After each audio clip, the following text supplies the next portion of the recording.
우리 하나님 말씀 사도행전 12장 1절에서 19절까지의 말씀입니다. 좀 긴 성경입니다만 사도행전 12장 1절에서 19절까지 말씀을 우리 한 절씩 돌아가면서 교독하도록 하겠습니다. 사도행전 12장 1절에서 19절까지의 말씀입니다. 제가 1절을 먼저 읽겠습니다. 그때 헤롯 왕이 손을 들어 교회 중에서 몇 사람을 해하려 하여 유대인들이 이를 기뻐하는 것을 보고 베드로도 잡으려 할세. 때는 무교절 기간이라.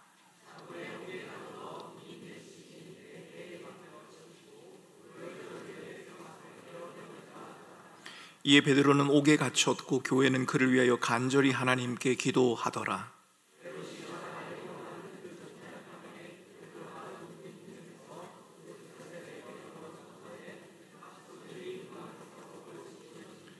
호련히 주의 사자가 나타나며 옥중에서 광채가 빛나며 또 베드로의 옆구리를 쳐 깨서 깨워 이르되 급히 일어나라 하니 쇠사슬이 그 손에서 벗어지더라.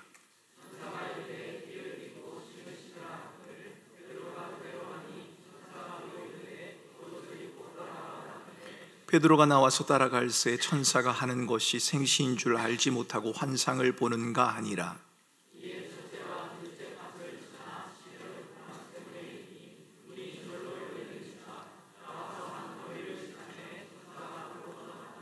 이에 베드로가 정신이 들어 이르되 내가 이제야 참으로 주께서 그의 천사들을 보내어 나를 헤롯의 손과 유대 백성의 모든 기대에서 벗어나게 하신 줄 알겠노라 하여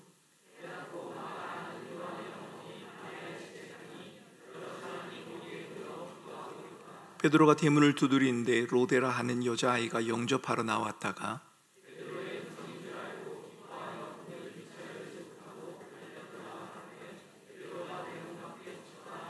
그들이 말하되 내가 미쳤다 하나 여자아이는 힘써 말하되 참말이라 하니 그들이 말하되 그러면 그의 천사라 하더라.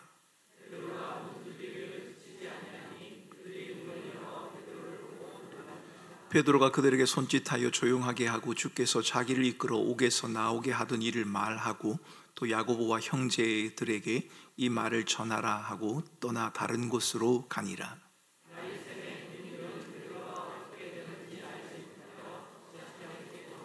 같이 읽겠습니다. 헤롯이 그를 찾아도 보지 못하매 파수꾼들을 신문하고 죽이라 명하니라. 헤롯이 유대를 떠나 가이사랴로 내려가서 머무니라. 아멘. 여러분 중에 혹시 쉰들러 리스트라고 하는 영화를 보신 분이 계실 것 같습니다. 오스카 쉰들러라고 하는 사람이 주인공인 영화입니다.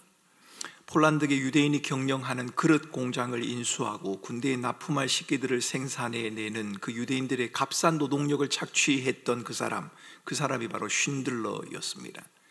쉰들러는 학대받는 유대인들의 현실을 직시한 후에 그들을 구하기로 결정을 합니다. 그는 구출 대상자 명단을 만들고 유대인 1,100명을 폴란드로부터 구해내는 데 성공을 합니다. 독일이 2차 대전에서 패하고 유대인들은 자유인이 될 시점에 이 쉰들러는 공장에 유대인들을 모아놓고 마지막 연설을 합니다. 여러분 영화에 보시면 이 마지막 연설이 나오는데요, 그는 이렇게 연설을 합니다.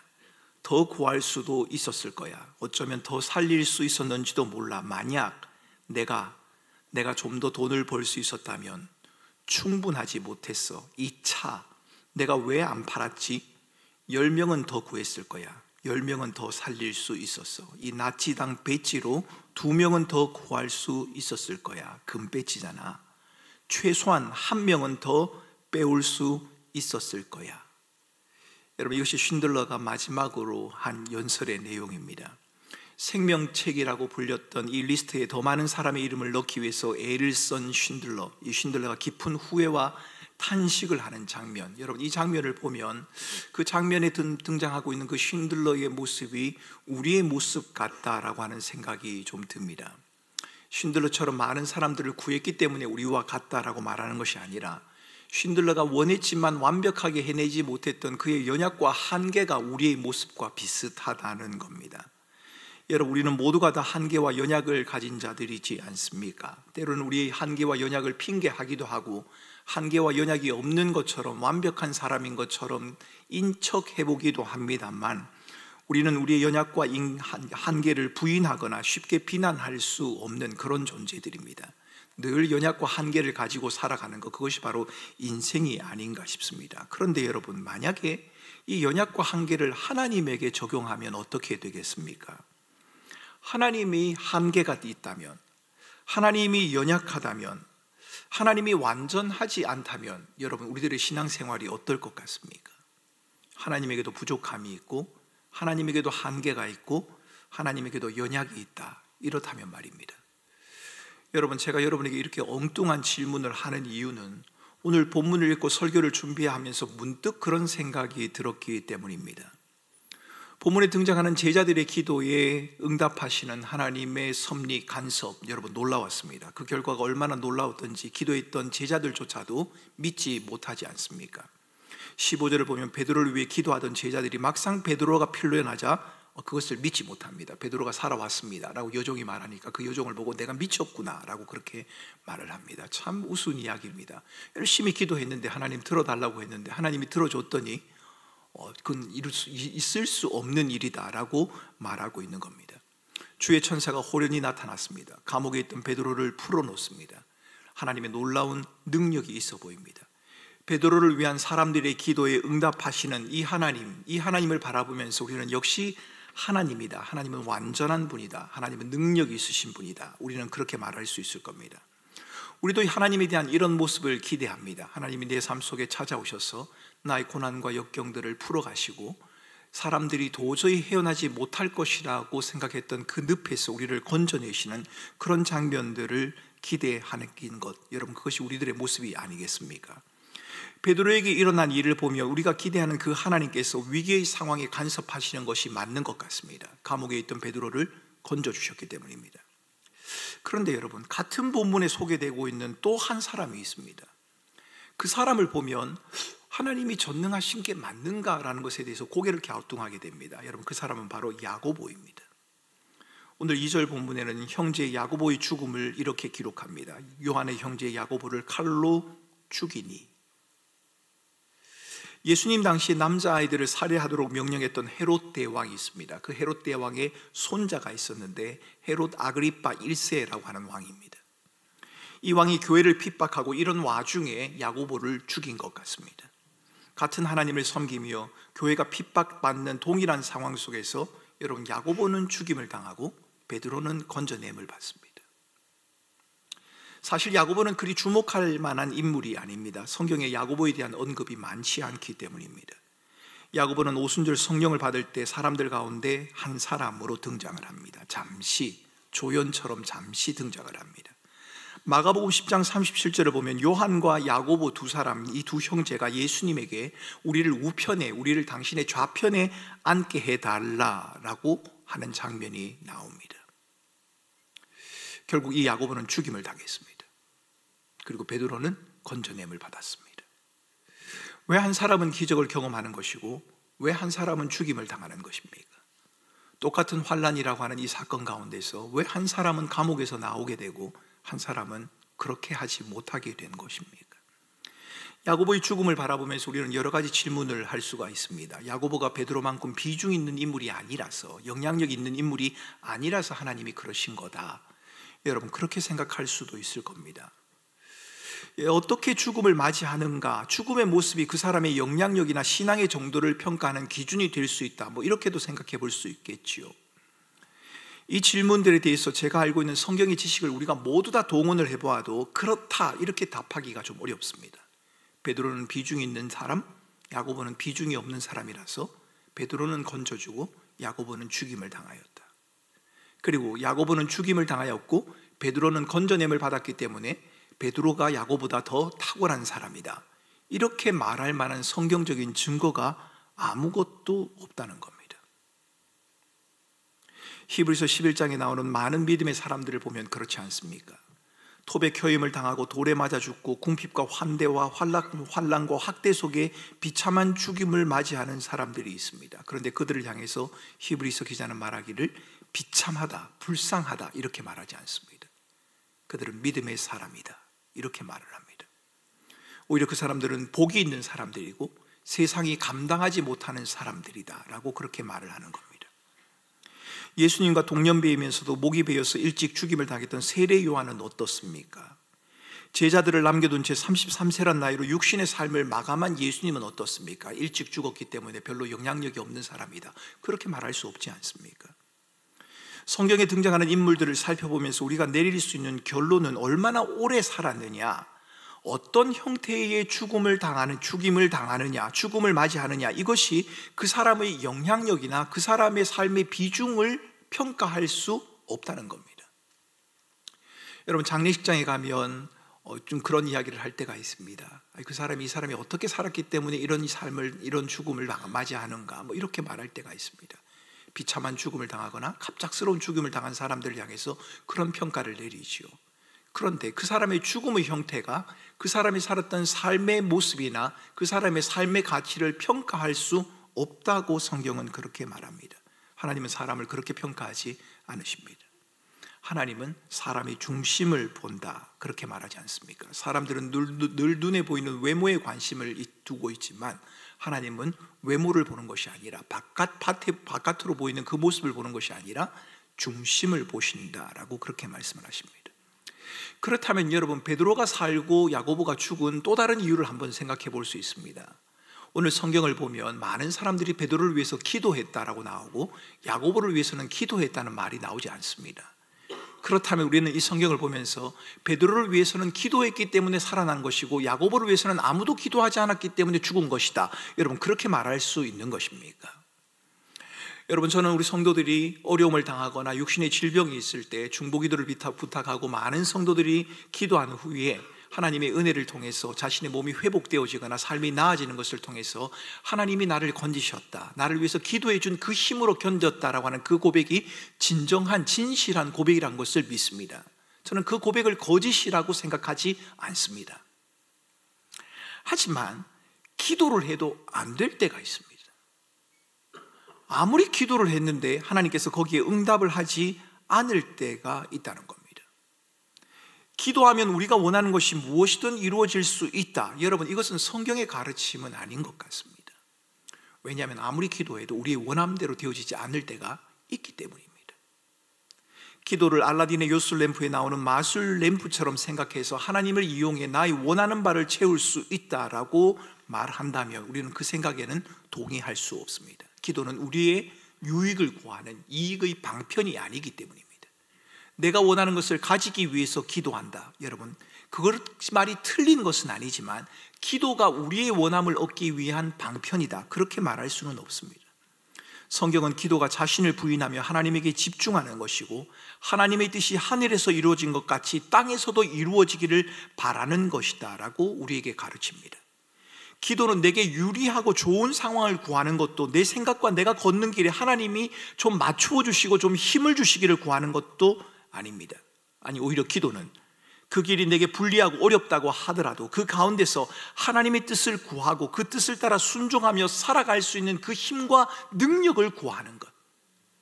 나는 힘들고 어렵지만 하나님께서 힘들고 어려운 중에도 여전히 그 길을 가게 하시도록, 우리를 이끌어 가게 하시도록 구하는 것, 그것이 바로 성경은 기도라고 그렇게 말을 합니다. 기도의 성패는 우리의 끈기와 인내, 내가 원하는 것이 이루어지느냐 마느냐 여기에 달린 것이 아니라 하나님 그분에 대한 신뢰와 전적인 의존에 달려 있는 겁니다. 내가 얼마나 열심히 기도하느냐, 내가 얼마나 오랫동안 기도했느냐, 나를 위해 기도하는 사람이 얼마나 많으냐, 이것도 물론 중요합니다만 이것이 기도의 열쇠가 아니라 그 기도 가운데 하나님에 대한 신뢰가 있느냐, 그 하나님을 전적으로 의존함이 있느냐, 여러분, 이것이 기도의 열쇠라는 겁니다. 결국 우리가 기도를 통해 추구해야 할 것은 내가 원하고 바라는 것이 이루어지느냐 마느냐는 것이 아닙니다.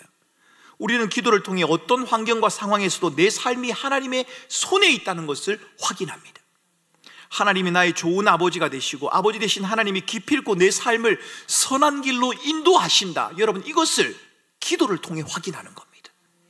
맞는 것 같은데 그것이 아닌 것처럼 느껴지게 만드는 현실의 많은 유혹 앞에서 여전히 그 믿음의 길을 걸어갈 수 있도록 만들어주는 그 힘과 능력, 여러분, 그것이 바로 기도라는 겁니다. 기도를 통해 우리가 주목해야 할 것은 문제의 해결이나 소원 성취가 아니라, 계획하는 일이 이루어지는 그것이 아니라, 기도를 통해 우리가 주목해야 할 것은 바로 신실하신 하나님, 그분이십니다.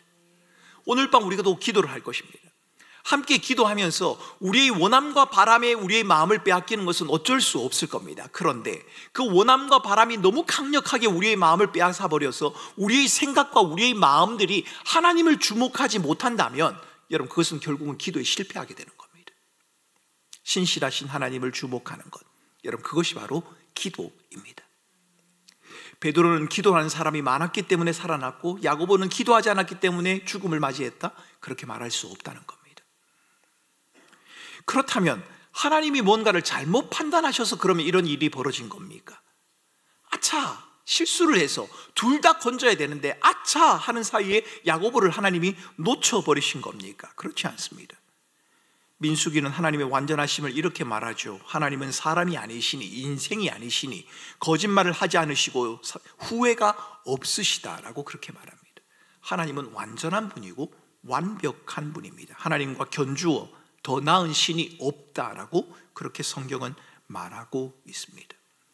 여러분, 개인적인 역량이나 기도, 하나님의 능력, 그 어느 것도 야고보의 죽음과 베드로의 풀려남을 설명하는데 만족스러운 대답이 될 수 없습니다. 베드로가 야고보다 나은 사람이기 때문에, 영향력이 있는 사람이기 때문에 베드로는 살고 야고보는 죽은 것이다, 그렇게도 말할 수 없고, 베드로를 위해 기도하는 사람이 많았기 때문에 베드로는 살았고 야고보는 죽었다, 그렇게도 말할 수 없다는 겁니다. 그렇다면 우리는 이 베드로와 야고보의 사건을 어떻게 이해해야 합니까? 동일한 환경과 상황 속에서, 핍박과 환난이라고 하는 그 상황 속에서 야고보는 죽고 베드로는 살았습니다. 여러분, 이것을 우리는 어떻게 이해해야 합니까? 이 질문은 오늘을 살아가는 우리들에게도 중요한 질문이 됩니다. 왜냐하면 야고보와 베드로의 사건이 우리들의 삶을 잘 반영해 주고 있기 때문입니다. 우리는 야고보와 베드로처럼 다른 사람의 경험과 우리의 삶을 비교할 때가 있지 않습니까? 나는 기도해도 이런데 저분은 기도하니까 저렇게 되더란 말입니다. 나는 아무리 기도해도 안 되는데 저분은 되더란 말입니다. 우리는 항상 이렇게 비교가 될 때가 있지 않습니까? 다른 사람에게 일어나는 어떤 일을 보면서 하나님이 저 사람에게는 저렇게 하시면서 왜 내게는 이렇게 하지 않으시나? 여러분, 그런 생각 가져보신 적은 없으십니까? 때로는 여러분의 형편과 상황이 마치 목베인 야고보처럼 비참하고 무능해 보이는 그런 경험 말입니다. 저 사람을 보니까 베드로처럼 감옥에서 풀려나는 것처럼 너무 신기해 보이는데 내 삶은 그렇지 못하다. 여러분, 이런 경험들 한두 번은 해보셨을 것이라 저는 생각을 합니다. 왜 같은 일을 만나면서도 결과가 달라지는 겁니까? 왜 같은 하나님을 섬기면서도, 왜 같은 상황 속에 놓여 있으면서도 그 사람 앞에 펼쳐지는 상황들은 달라지는 것입니까? 우리는 이것을 어떻게 해석하고 어떻게 받아들여야 합니까? 여러분, 이것은 굉장히 중요합니다. 이것을 이해해야만 우리는 바르게 기도할 수 있기 때문입니다. 저는 이 문제에 대한 해답이 하나님의 섭리라고 하는 주제에서 찾을 수 있다고 생각을 합니다. 하나님의 섭리라고 하는 말은 하나님이 모든 것을 지으시고 지은 모든 것을 유지하시고 그 가운데 하나님의 목적을 이루어 가신다. 여러분, 이것을 우리는 하나님의 섭리라고 그렇게 말합니다. 하나님이 모든 것을 지으셨습니다. 그리고 하나님이 그것을 유지해 가십니다. 그리고 유지해 가시는 그 가운데서 하나님의 목적을 이루어 가십니다. 이것을 우리는 하나님의 섭리라고 말합니다. 하나님의 섭리라고 하는 말이 좀 어려우십니까? 그러면 하나님의 통치, 하나님의 다스림이라고 이렇게 말해 볼 수 있을 것 같습니다. 우리가 하나님의 통치와 다스림, 하나님의 섭리를 이해할 때 주의해야 할 것이 있습니다. 하나님의 섭리, 하나님의 다스림, 하나님의 통치는 산수공식처럼 그렇게 간단하거나 단순하지는 않다는 겁니다. 여러분, 예전에 제가 어느 성도가 운영하는 공장을 방문한 적이 있습니다. 그래서 그 공장의 현장을 제게 보여주시더라고요. 그런데 참 신기한 것은 그 방을 제게 보여주시는데 사람이 아무도 없었습니다. 일하는 근로자가 아무도 없었습니다. 그런데 이 기계가 막 돌아가고 있더라고요. 그리고 마지막 공정에서는 완성되어 있는 물품이 나오더란 말입니다. 여러분, 어떻게 그것이 가능할까요? 소위 말하는 자동화가 된 겁니다. 자동 시스템이 작동을 하고 있는 겁니다. 기계는 저절로 움직이는 것이 아니었습니다. 미리 입력되어 있는 일정 공식과 절차에 따라서 움직여지고 있는 겁니다. 여러분, 저는 그 과정들을 바라보면서, 그 동작하는 기계들을 바라보면서 하나님도 이렇게 우리에게 반응해 주시면 얼마나 좋을까라는 생각을 해본 적이 있습니다. 예를 들면 어려울 때는 1번을 누르면 되고, 괴로울 때는 2번을 누르면 되고, 아플 때는 7번을 누르면 되고, 미워하는 사람이 있으면 10번을 누르면 된다. 여러분, 이러면 얼마나 좋겠습니까? 그래서 하나님께서 우리에게 리모컨을 하나 주셔서 그 리모컨을 때에 맞게 적절하게 누르기만 하면, 여러분, 자동화된 그 공장처럼 우리의 삶이 그렇게 펼쳐질 수 있다면 얼마나 좋을까라고 하는 생각을 잠시 가져본 적이 있습니다. 하지만 이것은 저의 순진한 바람일 뿐이고, 하나님의 섭리는 그렇지가 않습니다. 하나님의 섭리는 산수가 아니라는 겁니다. 여러분, 저는 누가복음 12장 7절 말씀에 머리털까지도 세심바 되었다라고 하는 말씀을 참 좋아합니다. 왜냐하면 이 말씀이 하나님이 세심한 돌보심을 우리에게 설명해 주는 것이기 때문입니다. 머리털까지 세심바 되었다. 여러분, 저는 요즘 그런 생각을 합니다. 제가 하나님의 수고를 참 덜어드리고 있는 것 같다. 왜냐하면 해가 지날수록 머리가 빠지는 것을 보면서, 작년에 하나님이 제 머리카락을 세시는 것보다는 올해가 훨씬 수월하실 것 같고, 올해보다는 내년이 또 훨씬 수월하실 것 같다. 어느 날 헤아리지 않아도 될 만한 상태가 되지 않을까라는, 여러분, 그런 생각, 저희가 전혀 그런 생각을 하지 않았는데요, 지난 며칠 전에 우리 체육대회 할 때 누군가 사진을 찍어서 제게 보내주셨더라고요. 근데 하필 제 연약한 부분을 찍어서 제게 보내주셨습니다. 저는 몰랐습니다. 그 자리에 제 머리카락이 없는 줄 말입니다. 저희들의 머리카락을 세심바 되었다, 이것은 머리카락의 개수를 말하는 것이 아닙니다. 그렇다면 머리카락이 없는 분은 하나님이 헤아리지 않아도 될 것 아닙니까? 머리카락을 세심바 되었다라고 하는 이 말은 한 사람 한 사람의 독특성과 다양성을 하나님은 이해하시고 존중하신다는 말입니다. 그 사람들의 생긴 모습 그대로. 우리 옆에 있는 분에게 한번 또 인사를 해보겠습니다. 옆에 분을 보고 이렇게 생각했습니다. 자, 저를 따라서 하겠습니다. 참 독특하게 생기셨습니다. 예, 독특하게 생기신 게 이게 욕이 아니고요, 칭찬입니다. 아주 독특하게, 누구도 닮지 않는 아주 특별한 모습으로 여러분들이 만들어진 겁니다. 누가 그렇게 하셨습니까? 하나님이 그렇게 하신 겁니다. 우리의 모습만 그렇게 하신 것입니까? 그렇지 않습니다. 우리의 인생도 하나님이 그렇게 인도해 가신다는 겁니다. 하나님의 인도를 받기 위한 방법이 무엇일까 고민하는 분들에게 하나님을 경험한 누군가의 이야기를 들려드리면서, 여러분도 그렇게 하시면 됩니다, 이렇게 하면 얼마나 좋겠습니까? 그런데 그렇지가 않습니다. 그렇지가 않다는 겁니다. 하나님의 통치와 다스림은, 하나님의 섭리는 우리가 만들어낸 방식과 공식을 통해 이루어지는 것이 아니기 때문입니다. 물론 내가 원하는 방식대로 일이 풀렸다고 해서 그것을 다 하나님의 인도와 다스림이고, 내가 원하는 것이 다 무너져 버렸다라고 해서 하나님의 인도가 사라져 버렸다, 그렇게 말할 수는 없습니다. 본문은 야고보의 죽음이 베드로의 풀려남보다 비참하다고 말하지 않습니다. 기도하면 베드로처럼 다 풀려갈 것이다, 그것을 지금 우리에게 말하는 것도 아닙니다. 베드로처럼 풀려나기 위해서는 수많은 사람들이 더 많이 기도해야 한다, 그것을 지금 우리에게 말하고 있는 것도 아닙니다. 여러분, 오늘 본문이 지금 우리에게 말하고자 하는 것은 헤롯과 같은 하나님을 대적하는 세력도 영원하지 않다고 하는 사실을, 그리고 하나님을 대적하는 헤롯과 같은 그런 세력 앞에서도, 아니 심지어 야고보와 같은 죽음이라고 하는 무서운 위협조차도 하나님의 통치와 다스림을 막을 방법이 없다는 것을 지금 우리에게 보여주고 있다는 겁니다. 하나님의 백성과 교회들을 향해 하나님의 섭리와 다스림을 우리에게 분명히 보여주고 있는 사건, 그것이 바로 오늘 본문의 사건입니다. 아무것도 이루어질 수 없고 이룬 것마저도 유지하기 어려워 보이는 상황, 우리에게 있을 수 있지 않습니까? 야고보처럼 말입니다. 죽음이라는 더 이상의 소망을 말할 수 없는 그런 상황, 우리에게도 찾아올 수 있습니다. 그런데 그런 가운데서도 하나님은 여전히 일을 하시고, 하나님은 다스리시고, 하나님의 섭리와 통치와 다스림을 이루어 가신다고 주님은 우리에게 말씀을 하십니다. 그러므로 하나님의 통치와 다스림을 받기 위한 어떤 비법을 추구하거나 이렇게 하면 된다고 하는 사람들의 말에 귀를 기울이는 것, 여러분, 별로 옳지를 않습니다. 여러분, 제가 유학을 하고 오니까 많은 분들이 영어를 어떻게 공부했느냐, 이것을 자꾸 물으시더라고요. 그럴 때마다 참 곤란한 것은 제가 영어 공부의 비법을 가지고 있는 것이 아니기 때문이었습니다.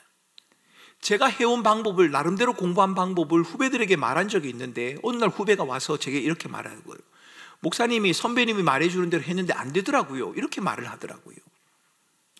여러분, 제가 해온 방법을 따라서 안 된다고 불평하는 사람들도 있습니다. 여러분, 왜 영어 공부에 실패하는 걸까요? 아니요, 영어 공부만 말하는 게 아닐 겁니다.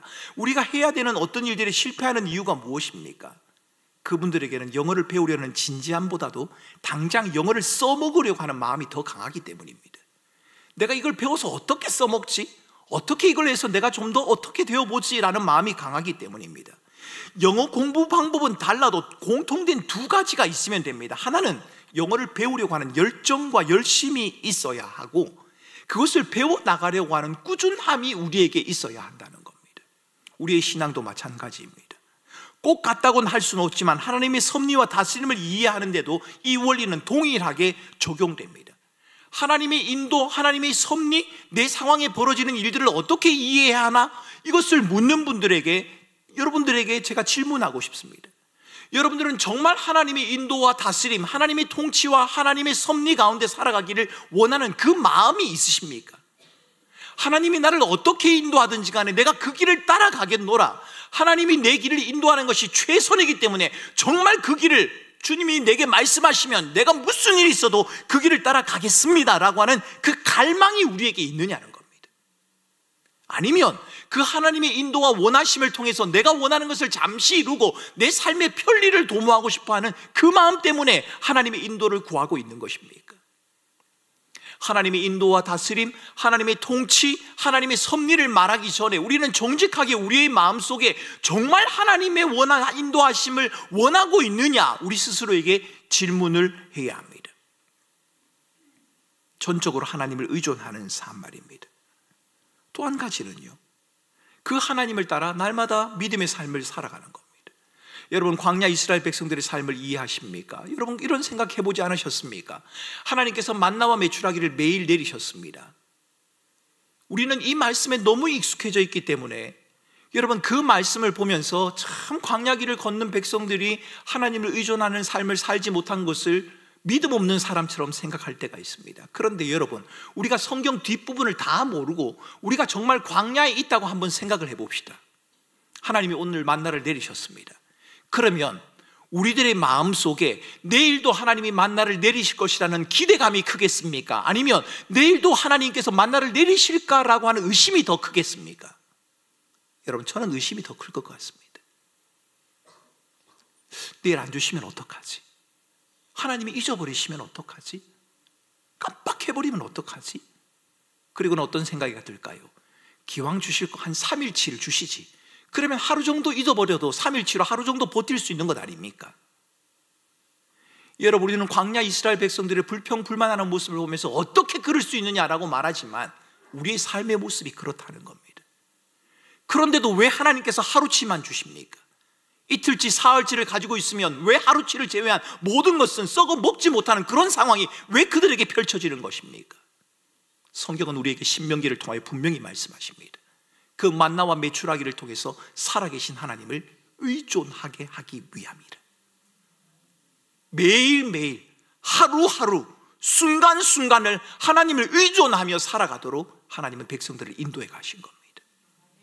여러분, 우리의 삶 속에 큰 문제가 있다는 것, 예상치 못한 문제가 우리에게 찾아올 때가 있다는 것, 여러분, 우리는 예측할 수가 없을 겁니다. 그런 문제가 닥치면 정말 그 큰 문제들 때문에 우리에게 주어진 일상의 삶을 살아갈 수 없을 만큼 힘들고 어려울 때가 있다는 것 충분히 이해합니다.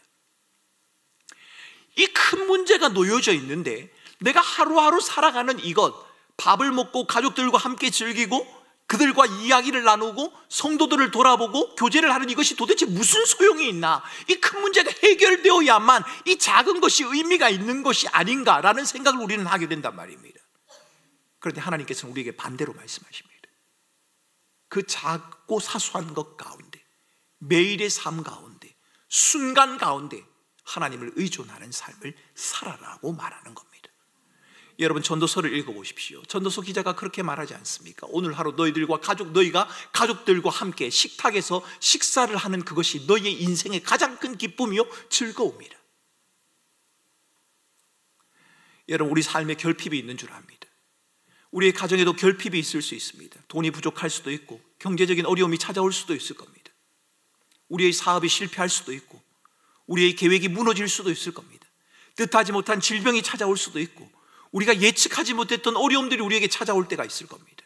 우리는 하나님 앞에 기도하면서 하나님이 이 문제만 해결되면 우리에게 하나님이 주시는 평강과 기쁨이 있을 것입니다, 얼른 이 문제를 해결해 주십시오라고 말할 때 하나님께서는 우리에게 그 문제는 나에게 맡기고 너에게 주어진 일상의 삶에서 작고 사소한 부분에서 한 걸음 한 걸음 하나님을 의존하는 삶을 살아가라고 우리에게 말씀하시는 겁니다. 왜 그래야 합니까? 하나님의 섭리, 하나님의 통치, 하나님의 다스림은 숨겨져 있는 것이기 때문에 그런 겁니다. 신명기 29장 29절 말씀에 오묘한 일은 우리 하나님 여호와에게 속하였거니와 나타난 일은 영구히 우리와 우리 자손에게 속하였다라고 말합니다. 여러분, 우리는 하나님이 나타내 주시는 만큼만 알 수 있습니다. 하나님이 우리의 걸음을 인도해 주시는 만큼만 갈 수 있다는 겁니다. 너무 멀리 가려고 하지 말고 하나님이 우리에게 허락해 주신 그 삶의 순간 속에서 하나님을 의지하고 하나님을 신뢰하는 삶을 살아가라고 주님은 우리에게 요구하십니다. 그렇게 하는 것이 내가 직면하고 있는 이 문제와 아무런 관련이 없어 보이는 것 같지만 그렇지 않다고 주님은 우리에게 말씀하시는 겁니다. 여러분, 하나님의 인도와 섭리를 또한 너무 쉽게 단정 짓지 말기를 바랍니다. 가지고 누리면, 성취하면, 우리가 커지면, 많은 것을 누리면 성공한 것 같고 하나님의 은혜인 것 같고, 잃어버리면, 누리지 못하면, 성장하지 못하면 하나님의 통치와 다스림에서 벗어나 있는 것 같다, 그렇게 생각하지 말라는 겁니다. 그렇게 생각하는 것에 익숙한 우리들의 눈에는 베드로에게 일어난 신비한 일들, 감옥에서 풀려나는 것들, 거기에는 하나님의 섭리와 다스림이 있는 것처럼 보이고, 칼에 베어 죽은 야고보의 경우에는 하나님의 섭리나 다스림이 멈추어 버린 것처럼 그렇게 보이지 않겠습니까? 여러분, 저는 지금 성공하고 누리고 기적을 경험하는 것은 틀렸고 잘못되었다, 그렇게 말하는 것이 아닙니다. 하나님의 통치와 다스림 안에 머무는 삶은 늘 비참해야 하고 고난과 역경을 겪어야 한다, 그것을 말씀드리는 것도 아닙니다. 제가 말씀드리려고 하는 것은 어떤 환경과 상황에 있든지 마치 내가 하나님의 통치와 다스림을 다 아는 것처럼 단정 지으며 살지 말라는 겁니다. 내가 마치 인생을 다 산 것처럼, 내가 모든 것을 다 아는 것처럼 그렇게 생각하지 말라는 겁니다. 그래서 더 이상 하나님의 긍휼과 자비와 은총을 구하지도 않고 하나님의 뜻을 헤아리는 것에 대한 조심성과 두려움도 잃어버린 채 마치 자기가 인생의 주인이 되어서 그렇게 살아가려고 하는 것, 여러분, 그런 삶의 자세를 경계하라고 여러분들에게 말씀을 드리는 겁니다. 야고보를 헤아른 헤롯의 박해 속에도 하나님의 섭리와 다스림이 있습니다. 베드로의 신비로운 일들에만 하나님의 섭리와 다스림이 있는 게 아니라는 겁니다. 여러분, 하나님의 섭리와 다스림을 벗어나는 일은 아무것도 없습니다. 하나님의 섭리와 다스림, 왜 이런 일이 내게 벌어지나? 왜 하나님이 이 일을 내게 허락하시나? 왜 나를 이 상태로 두시나? 여러분, 우리는 다 알 수는 없지만 하나님의 섭리와 다스림을 이해하기에는 우리들의 모습이 너무 이기적이고 자기중심적이고 세속적이기 때문에 우리는 하나님께서 자신을 우리에게 드러내시기를 갈망하며 오늘도 내일도 하나님을 떠나서는 그 어떤 것으로도 구원받을 수 없다는, 그 어떤 것으로도 우리는 참된 행복을 누릴 수 없다는, 하나님이 아니면 아무것도 아니라는 그 고백, 여러분, 그 고백을 잊지 말아야 한다는 겁니다. 우리는 우리의 삶에 주어진 것들이 우리의 손에 잡히거나 우리의 원함대로 진행되는 것을 통해 하나님의 사랑을 확인하려고 합니다. 우리에게는 그런 경향성이 있지 않습니까? 내가 원하는 게 이루어지거나 내가 계획한 것이 성취되어지거나 내가 원하는 대로 삶이 전개되어지면 하나님이 나를 인도한다고 생각을 한단 말입니다. 그런데 여러분, 성경은 그렇게 말하지 않습니다. 요한일서 4장 9절 말씀에 하나님의 사랑이 우리에게 이렇게 나타난 바 되었으니 하나님이 자기의 독생자를 세상에 보내시면 그로 말미암아 우리를 살리려 하심이라. 여러분, 하나님의 사랑, 하나님의 섭리, 하나님의 통치, 하나님의 다스림, 이것을 보여주는 사건은 오직 하나뿐입니다. 우리에게 나타난 바 된 예수 그리스도의 죽음, 그것뿐입니다. 여러분, 십자가 사건을 한번 기억해 보십시오. 그것은 아버지 하나님으로부터 끊어지는 예수 그리스도의 경험 아닙니까? 아버지요, 아버지요, 왜 나를 버리시나이까? 아버지로부터 끊어지는 그 고통 말입니다. 절망 말입니다. 그런데 하나님의 침묵과 부재 중에도 이 모든 것이 끊어져 버린 것 같은 그 절망 속에서도 하나님은 여전히 그 속에 머물러 있었다는 겁니다. 절망인 줄 알았는데, 모든 것이 다 끝이 난 줄 알았는데 그 자리에 하나님이 계셨다는 겁니다. 여러분, 이게 잘 안 믿어지니까, 이게 잘 안 받아들여지니까 여러분, 그래서 우리가 기도를 하는 거 아닙니까? 하나님이 이렇게 말씀하시는데 그 말씀이 내게 잘 안 느껴지니까 그 말씀을 내가 다시 부여잡고 살아갈 수 있게 해달라고 우리가 그렇게 기도하는 것 아니냐 말입니다. 우리가 하나님의 섭리와 다스림에 대해서 다 안다 그렇게 말할 수 없지만 한 가지 분명한 것은 야고보의 죽음 속에도 베드로의 탈출 사건 속에도 하나님의 섭리와 하나님의 통치와 하나님의 다스림은 여전히 머물러 있었다는 겁니다. 여러분, 이 사실을 믿으십니까? 저와 여러분의 삶 속에 벌어지는 그 일 속에 하나님이 머물러 계신다. 오늘도 우리는 하나님의 신실하심, 변함없으심, 실수하심을 고백하고 싶어서 이 자리에 온 것 아닙니까? 하나님의 섭리와 다스림을 붙들고 살아가고 싶다고, 그것이 내 삶을 이끄는 유일한 힘과 능력이 된다고, 여러분, 그 고백을 다시 한번 우리가 회복하고 싶어서 이 자리에 모인 거란 말입니다. 오늘 밤 저와 여러분들이 기도할 때 저와 여러분들이 가진 현실의 문제들이 풀려질 수 있으면 참 좋겠습니다. 그런데 안 그럴 수도 있을 겁니다. 기도하고 돌아갔는데 여전히 그 문제가 떡하니 그대로 남아있을 수도 있을 겁니다. 그러면 우리 마음속에 하나님의 섭리와 하나님의 다스림과 통치에 대한 의심이 찾아온단 말입니다. 그러나 하나님은 아니라고 말씀하십니다. 내가 여전히 거기에 머물러 있다. 여러분, 이 사실을 우리는 회복할 수 있어야 합니다.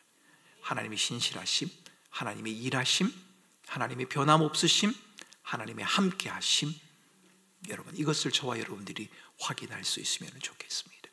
그리스도의 죽으심 이후에 영원한 부활이 기다렸던 것처럼 하나님의 영광스러운 나라, 하나님의 존귀함이 우리를 예비하고 우리를 기다렸던 것처럼 저와 여러분의 삶 가운데도 하나님의 영광이 머물러 있다는 이 사실, 그 사실들을 오늘 함께 회복할 수 있는 복된 밤이 되실 수 있기를 주님의 이름으로 축원합니다.